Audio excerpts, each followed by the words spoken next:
Ugh. This is hot. So good, but so bad. But really tasty. Where's the milk?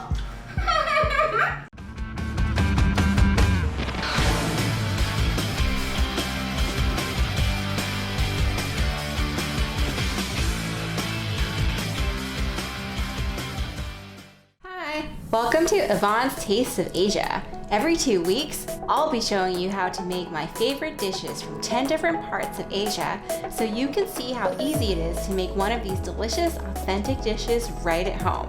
No need to travel thousands of miles or spend lots of money at a restaurant anymore. And most importantly, you'll learn how to make something super yummy and impress your friends and family. Welcome to our second episode. Today we will be going to mainland China. Dee-dee-dee.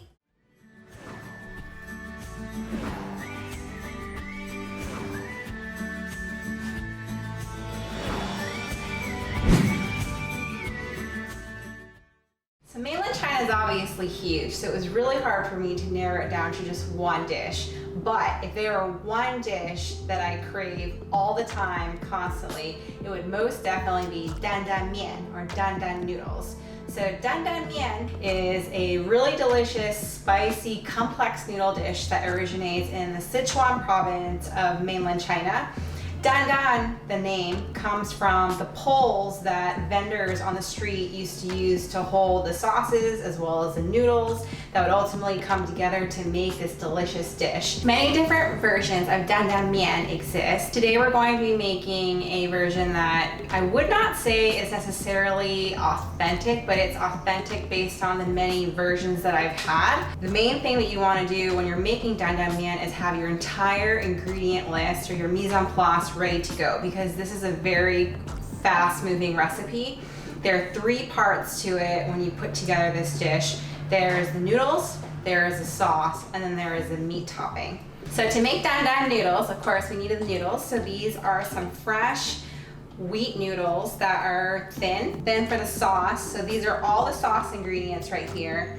So we've got some sesame paste. This is Chinese sesame paste, and if you're wondering, maybe I could sub in tahini sauce. The biggest difference between Chinese sesame paste and tahini sauce is that Chinese sesame paste is made out of sesame seeds that have been toasted. So they have this really rich, nutty aroma, and the sauce, as you can see here, is quite a dark brown. Tahini sauce is made out of sesame seeds that are not toasted, so they're raw. And what you want to look for is a sesame sauce that is 100% sesame seeds and nothing else. Next we've got some hua jiao, or some Sichuanese peppercorns. So this has been toasted and ground. Toasted it on the stove, ground it in my mortar and pestle until it was basically a fine powder.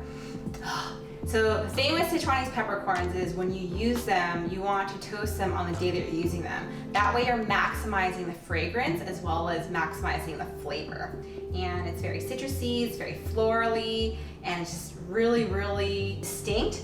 And we've also got a little bit of sugar, chili oil. This is actually chili oil that I have made. If you're interested in how I made this, I've got a video for that, so please look at the description box down below. We've also got some Xinjiang black Chinese vinegar. It's gonna lend a little bit of sourness or tartness to the overall sauce. And then lastly, for the sauce, 2 different types of soy sauce. So you've got light soy sauce for the saltiness, and then dark soy sauce for the color. And then for the last part of the noodle dish, we're gonna look at our meat topping. So again, being a little bit more generous than you would normally get this on the streets of Sichuan or at the average Chinese restaurant that serves this, we're gonna use about a ½ pound of minced pork, a little bit of light soy sauce just for some additional savoriness, and then also some pickled Sichuanese mustard greens.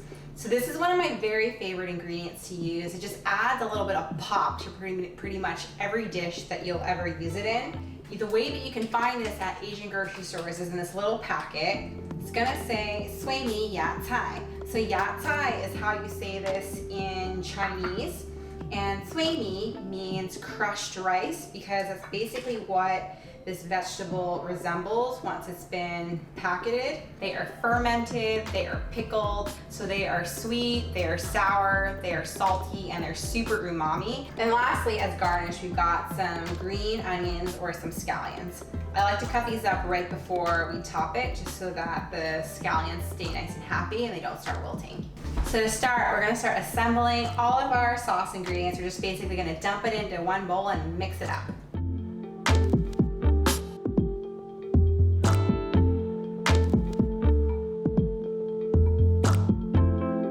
So now that the sauce is ready, we're gonna move on to cooking our noodles and the meat. So for the noodles, just follow the instructions on the packet that you bought, and the meat, we'll do that right now. For the minced meat, we'll need a skillet or a wok, just a little bit of oil in the pan. We'll turn the heat up to medium, add about half of the outside.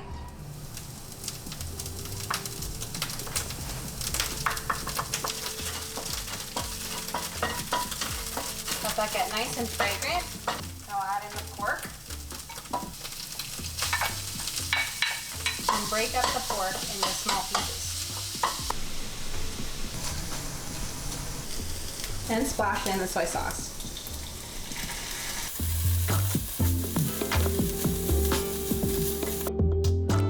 Okay, the moment we've all been waiting for has finally come. We've got all the different components of our dandan mian, so now we're going to serve it. So traditionally, it's usually served in small bowls as they were served off of poles on the street by street vendors. So we're gonna have 2 little rice bowls here. We're going to put a little bit of the noodle sauce on the bottom of each bowl.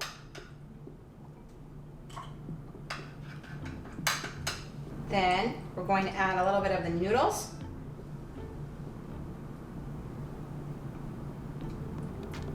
And then a little bit of the meat topping.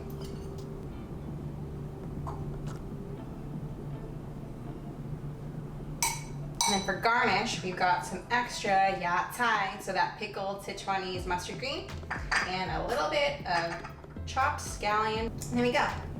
So that came together pretty quickly. So we're going to mix up the noodles and combine the sauce with the noodles and all of that delicious minced meat. And now we take a taste.